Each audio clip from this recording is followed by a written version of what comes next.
Dan di Jakarta banyak yang ke Jakarta, tapi saya ingin garisbawahi satu hal. Kita berikhtiar untuk bisa menghadirkan keadilan sosial di tanah ini. Penyelenggaraan pemilihan presiden masih 2 tahun lagi. Tapi belakangan ini sudah muncul beberapa nama yang bersiap-siap maju menjadi RI 01. Salah satu kandidatnya adalah Anies Baswedan yang diusung Partai Nasdem. Dukungan pun diprediksi datang dari berbagai pihak. Salah satu nama yang disebut-sebut akan mendukung Anies memperebutkan kursi presiden adalah Habib Rizik Syihab. Hal ini tentu bukan tanpa alasan, sebab netizen melihat interaksi dan kedekatan keduanya.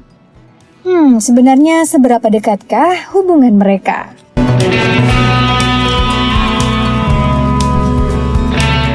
Bicara kedekatan Habib Rizik dan Anies Baswedan, kita kembali ke tahun 2017. Salah satu pihak yang punya andil besar memenangkan Anies Baswedan menjadi Gubernur DKI Jakarta adalah peran Habib Rizik dan para pengikutnya. Saking besarnya kontribusi Habib Rizik saat itu, banyak orang yang mengucapkan terima kasih kepadanya. Salah satunya Prabowo Subianto.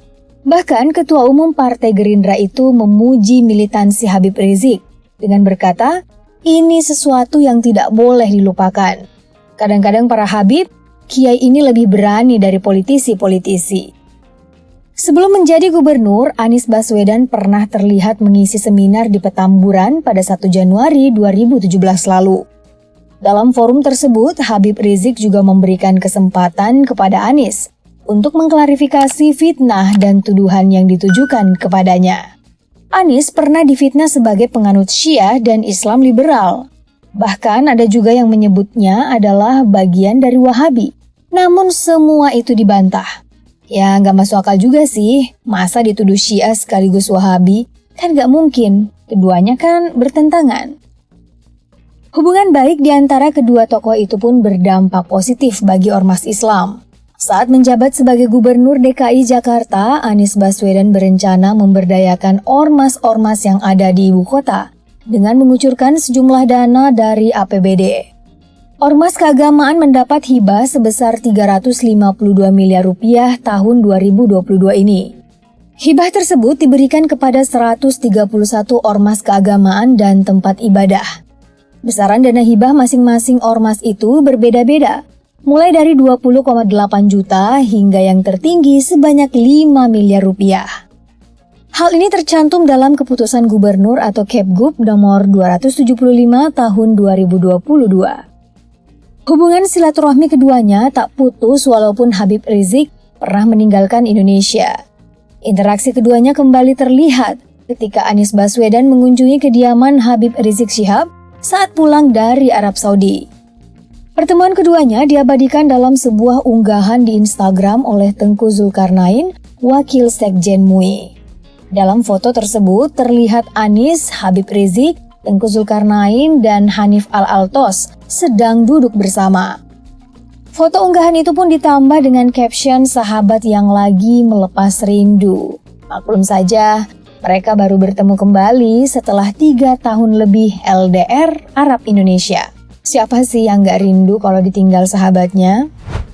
Tak berselang lama, Anies kembali terlihat saat Maulid Nabi Muhammad SAW dan akad nikah anak Habib Rizik Syihab.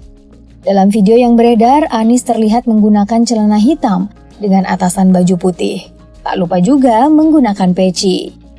Habib Rizik kali itu memakai pakaian serba putih, mulai dari baju hingga sorban. Keduanya terlihat akrab, sontak pertemuannya kemudian menjadi viral. Netizen saat itu penasaran apakah pertemuan keduanya sekalian membahas pencapresan. Namun Anies gak mau berkomentar soal itu. Diakuinya ia hanya menghadiri acara nikahan saja. Ya namanya hadir nikah ya gimana? Bener juga netizen nih pada kepo. Dari kedekatan yang terjalin sejak 2017 banyak yang memprediksi kalau dukungan Habib Rizik akan jatuh kepada Anies Baswedan. Ada Refli Harun, seorang ahli tata hukum negara, yang mengatakan kalau dukungan mantan pemimpin FPI itu sangat mungkin kepada alumnus Universitas Gadjah Mada itu, jika melihat kedekatan keduanya. Refli juga melihat kalau Habib Rizik belum terlalu berminat masuk ke dalam perhelatan Pilpres 2024. Prediksi yang sama juga dilontarkan oleh Yusuf Kalla, mantan Wakil Presiden Indonesia yang melihat interaksi keduanya. Yusuf Kalla menilai kalau Habib Rizik Syihab akan berada di pihak yang sama saat Pilkada 2017. Tentu saja dukungan Habib Rizik sangat berarti bagi Anies Baswedan jika ingin memenangkan pesta demokrasi 5 tahun sekali itu. Masa yang dimiliki Habib Rizik Syihab jumlahnya tak sedikit, mengingat beliau adalah mantan pemimpin FPI yang masih sangat berpengaruh bagi para pengikutnya. Ditambah lagi orang-orang dari persaudaraan alumni atau PA212 yang tinggal menunggu komando dari sang Habib. Mereka akan mengikuti siapa saja yang akan didukung oleh Habib Rizik Syihab.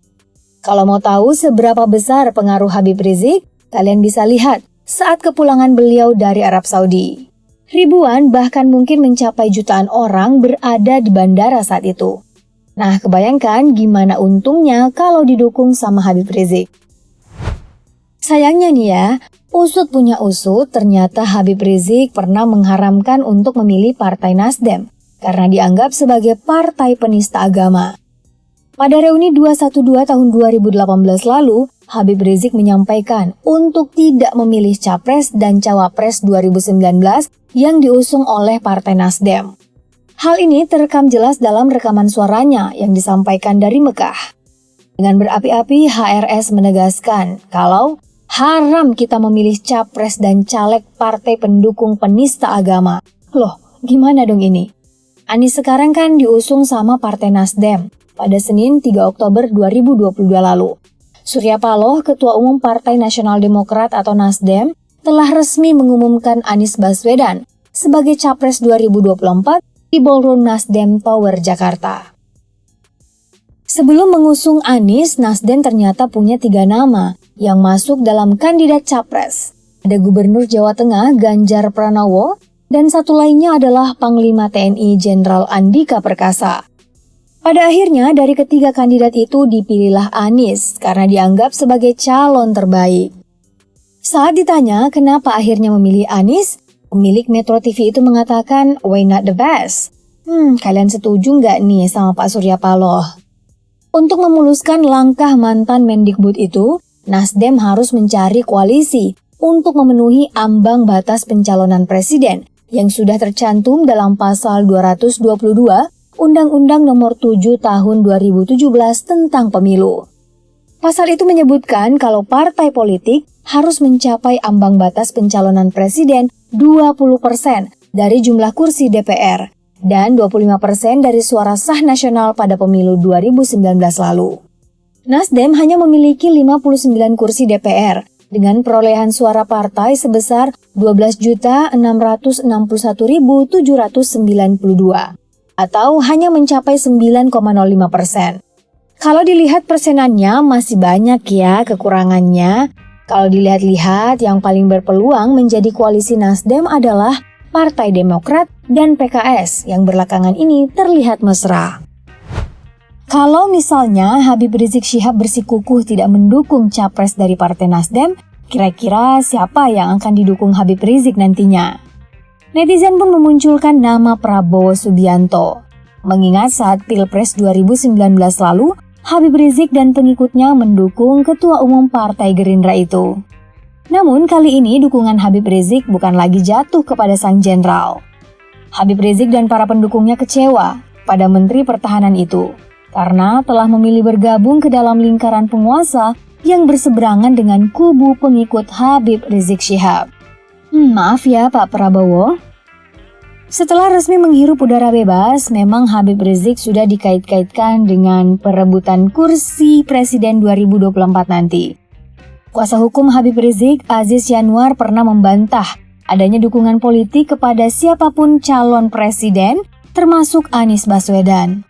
Namun mengenai pilihannya di Pilpres nanti, Habib Rizik telah menentukan kriteria calon yang akan didukungnya. Aziz Yanwar membeberkan beberapa kriteria capres yang akan didukung. Concern mereka adalah masalah penistaan agama, pihak-pihak yang menjual aset negara, dan masalah penegakan hukum. Melihat beberapa kriteria Habib Rizik nih, menurut kalian siapa yang bakalan didukung sama sang Habib? Komen di bawah ya.